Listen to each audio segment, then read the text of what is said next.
안녕하세요. 오늘은 제가 이맘때가 되면 꼭 다시 찾는 당일치기 여행 코스를 소개해드리려 합니다. 생각보다 가까워서 대중교통으로도 편하게 다녀오실 수 있는 코스입니다.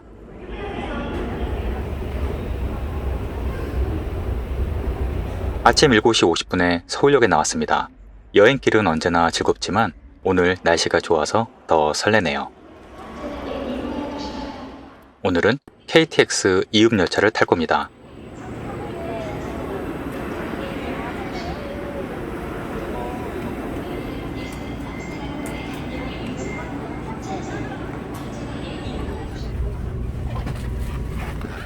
어젯밤에 깜빡하고 보조 배터리 충전을 못했는데요. 좌석마다 이렇게 무선 충전기도 있고 220V 콘센트도 있어서 편리하게 이용했습니다.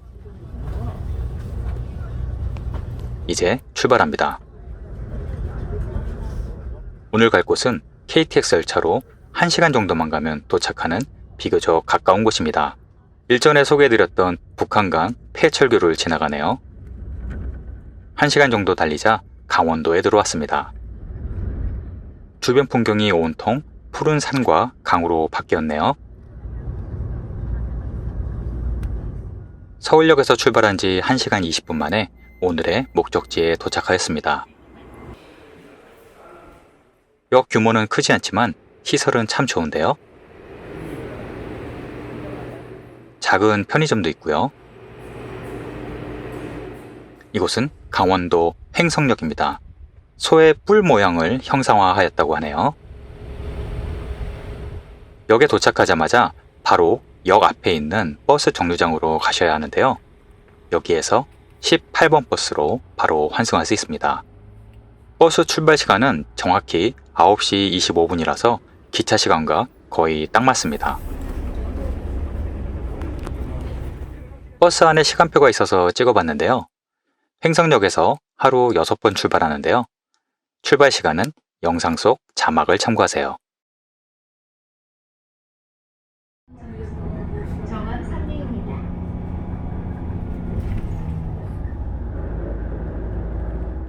버스는 깊은 숲속을 향해 약 30분 정도 달려가는데요. 길은 잘 포장이 되어 있어서 승차감은 괜찮았습니다. 9시 50분에 버스 종점에서 내렸습니다. 종점에서도 하루 6번 버스가 있는데요. 출발 시간은 자막을 참고하시길 바랍니다.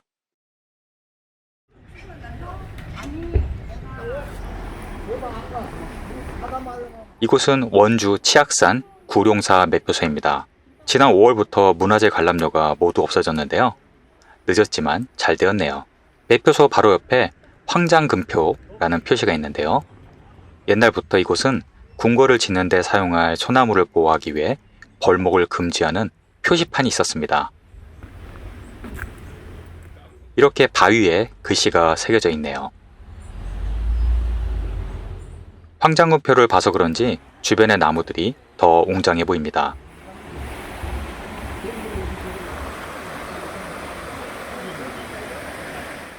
이제 겨우 입구에 들어섰는데 계곡 물소리가 정말 우렁차네요. 물소리만 들어도 시원해지는 기분이 듭니다. 이 다리는 양쪽에 용이 4마리가 조각이 되어 있는데요. 다리의 이름은 구룡교라고 합니다. 예전보다 다리가 보수되어서 더 넓어졌네요.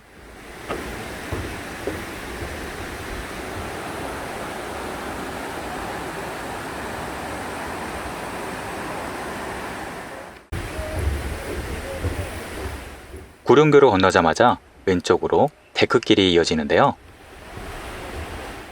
바로 황장목 숲길이라고 합니다. 황장목은 금강송이라고도 불리죠. 휠체어나 유모차도 갈 수 있는 무장의 숲길입니다. 이름에서 알 수 있듯 수백 년 된 아름드리 소나무가 계곡을 따라 울창하게 서 있습니다.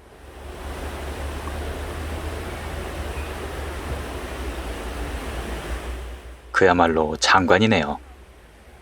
중간에 이렇게 전망대가 있는데요. 높이가 제법 높아서 계곡을 하늘에서 내려다보는 기분입니다.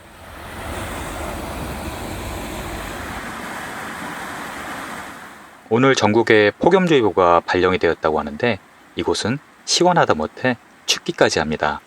계곡의 풍경이 계속 발걸음을 멈추게 하네요.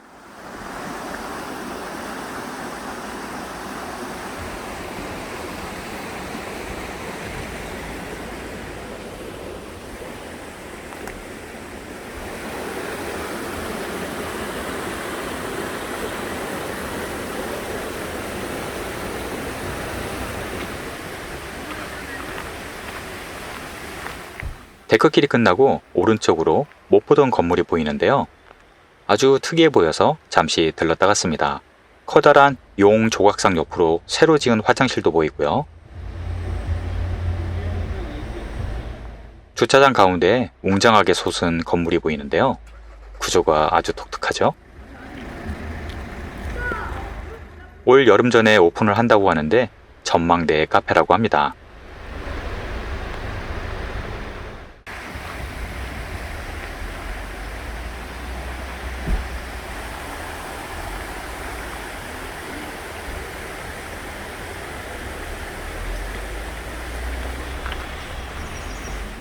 다시 계곡길을 따라 올라가면 200년이 넘은 거대한 은행나무가 반겨줍니다. 이곳은 치악산의 유명한 사찰인 구룡사입니다.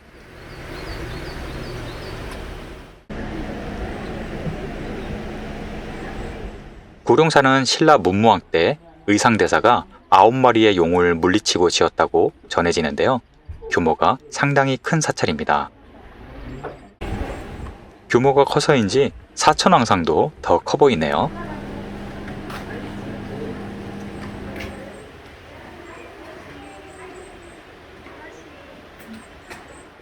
지금은 사찰 이곳저곳 보수 공사를 진행 중이었는데요. 아쉽게도 대웅정도 공사 중이라 절을 하지 못했습니다. 위에서 내려다보니 더욱 웅장해 보이네요.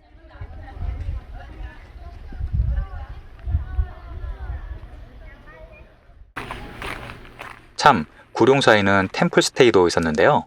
많은 분들이 이미 이용하고 계셨습니다. 구룡사를 지나 계곡을 따라 계속 올라가면 구룡소 출렁다리가 나옵니다.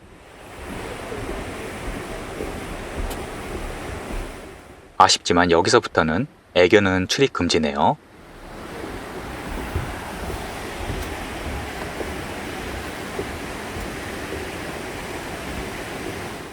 출렁다리 중간에 큰 용소가 보이는데 바로 구룡소입니다.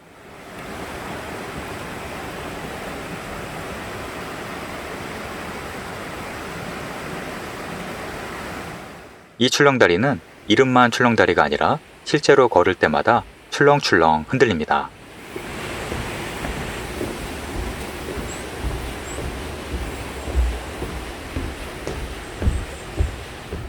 출렁다리를 건너면 본격적인 계곡 트레킹이 시작됩니다.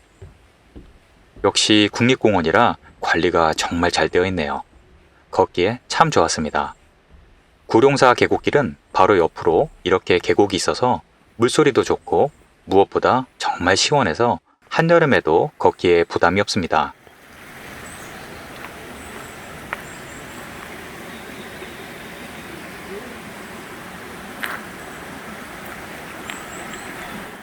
나무도 아주 울창해서 전체 코스가 그늘이라고 보시면 됩니다. 아름드리 소나무가 계곡 쪽으로 기울어져 있어서 그늘이 더욱 짙어졌네요.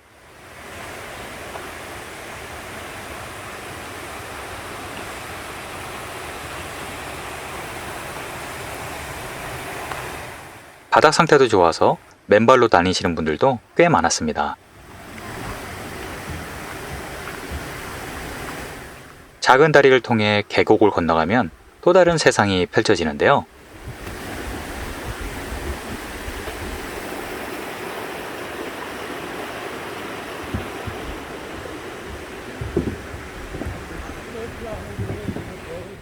이곳은 금강솔빛 생태학습원입니다.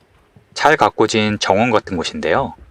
여기에 마지막 화장실이 있습니다. 화장실은 아주 깨끗합니다. 생태학습원은 규모는 작지만 곳곳에 쉴 곳이 많은데요. 평상도 많아서 잠시 쉬었다 가기 좋습니다.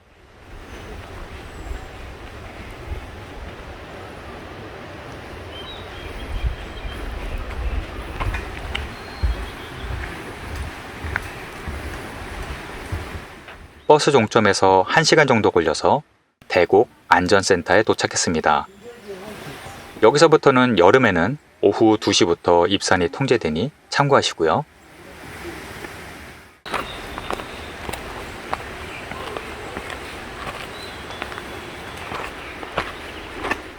중간에 자연 관찰로라는 샛길 표시가 있는데요. 개인적으로 간식을 먹을 때 애용하는 곳입니다. 길에서 잠시 벗어나 아래로 조금만 내려가시면 됩니다. 이렇게 멋진 숲속 놀이터가 있는데요. 사람도 별로 없고 그늘도 좋아서 잠시 쉬었다 가기 딱 좋습니다.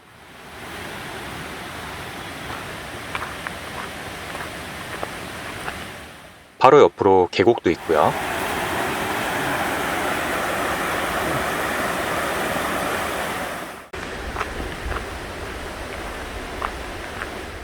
구룡사 계곡은 큰 폭포부터 작은 시냇물까지 모습도 참 다양합니다.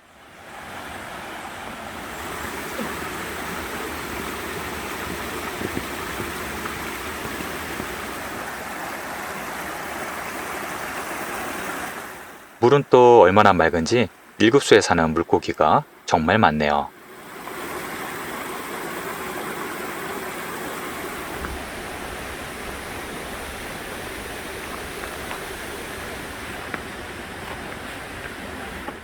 오래된 돌길을 지나가면 첫 번째 목적지가 나옵니다. 이곳은 세렴 안전센터입니다. 앞에 보이는 철교를 건너가면 치악산 정상인 비로봉으로 가는 길입니다. 철교를 건너지 않고 70m쯤 더 올라가면 폭포가 나오는데요. 철교 주변에는 많은 분들이 이미 돗자리를 펼치고 쉬고 계셨습니다. 이 폭포가 세렴폭포인데요. 아주 아담한 2단 폭포입니다.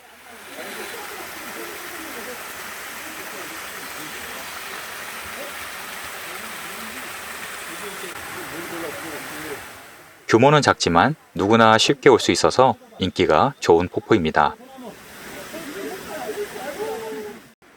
보통 여기에서 다시 복귀를 하시지만 저는 오늘 한 군데 더 가볼 건데요.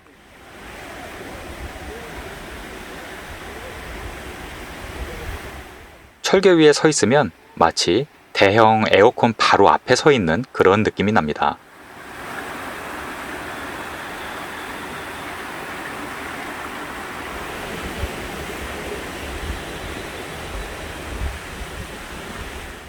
철교를 지나자마자 계단이 나오는데요. 이 계단이 힘들기로 유명한 치악산 정상으로 올라가는 사다리 병창길입니다. 참고로 병창은 절벽이란 뜻이고요. 오늘 저는 계단 옆으로 나 있는 계곡길로 갈 건데요. 계곡길을 통해서도 정상으로 갈 수 있지만 오늘 정상을 가는 건 아니고 숨은 비경을 한 곳 더 보여드리겠습니다. 계곡길은 말 그대로 원시 계곡을 지나가는 길입니다. 대부분 정상으로 올라가시는 분들은 사다리 병창길을 이용하다 보니 이쪽 계곡길은 원시 느낌 그대로 보존이 되어 있습니다. 덕분에 시원한 계곡을 좀 더 가까이서 즐길 수도 있고요.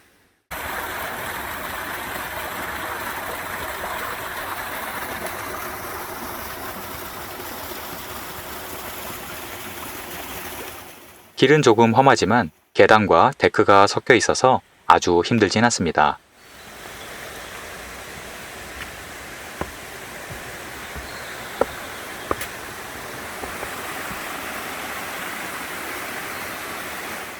나무 계단길을 올라가면 오늘의 두 번째 목적지가 나옵니다.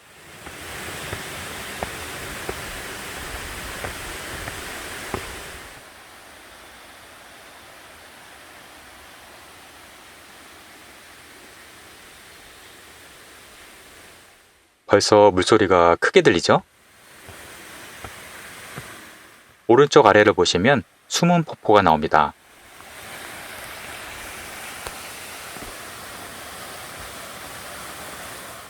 이곳은 칠석 폭포입니다.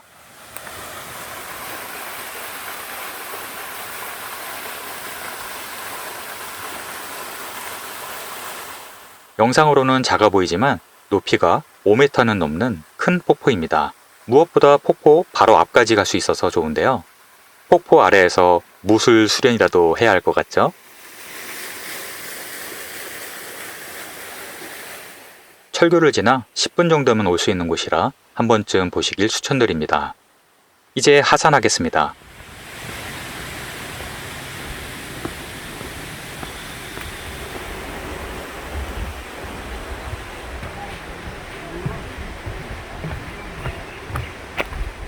대곡 안전센터 앞에는 계곡물로 족탕을 할 수 있도록 만들어 놨는데요. 물이 얼음 같습니다.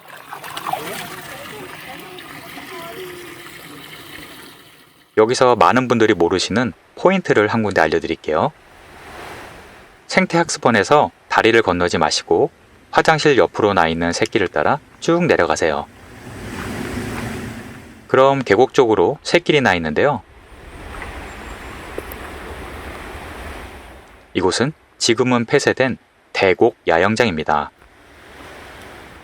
예전에는 여기서 캠핑도 할 수 있었는데요. 그래서 백패킹을 하시는 분들께는 정말 너무도 좋았던 곳입니다. 지금은 이렇게 돗자리를 깔고 쉬었다 가기 좋은데요. 인적이 드물어서 한적하고 계곡도 가깝습니다.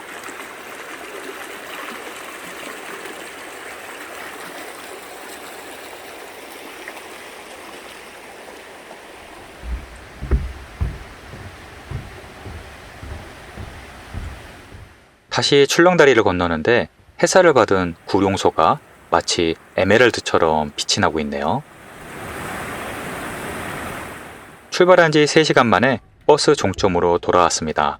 1시 35분 버스까지 시간 여유가 있었는데요. 주변에 음식점이 몇 군데 있어서 간단하게 요기를 했습니다. 역시 산행 후에는 막걸리가 최고죠? 기왕이면 치왁산 막걸리로 마셨습니다. 대중교통을 이용하면 이런 게 좋은 것 같습니다. 한잔 하고 싶어도 전혀 부담이 없죠. 아이스 커피도 한잔 했습니다. 가격은 그리 비싸지 않았고요. 이번에 탈 버스는 20번 버스인데요. 아침에 탔던 버스가 계속 번호만 바뀌면서 운행합니다. 출발 시간은 아주 정확합니다. 이번에는 횡성역에서 내리지 않고 좀 더 갈 건데요. 집에 가져갈 선물도 사고 관광도 함께 하려 합니다.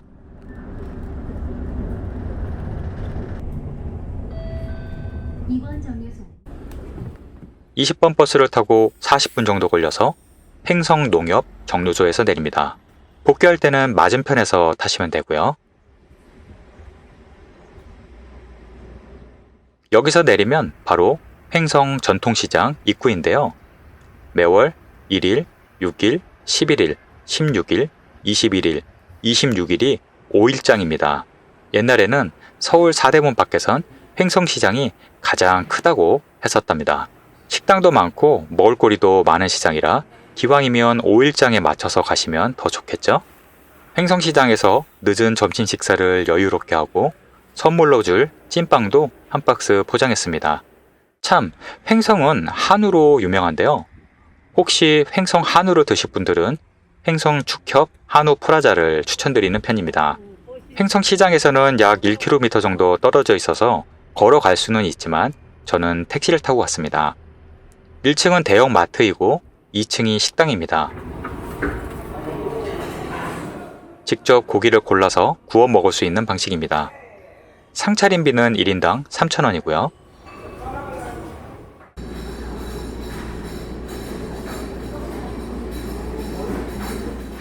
횡성 한우는 가격이 싸지 않지만 그래도 여기까지 왔으니 맛을 안 볼 수 없겠죠?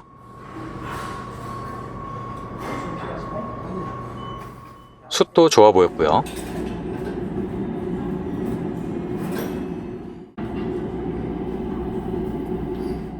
가격만 빼면 한우 맛은 설명하는 게 입 아프네요.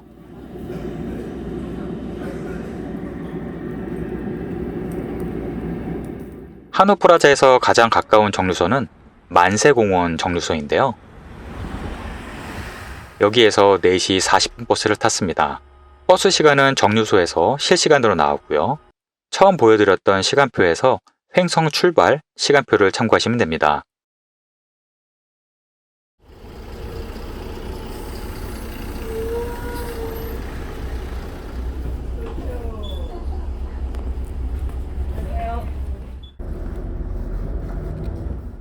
버스를 타고 다시 횡성역에 도착하니 5시였습니다.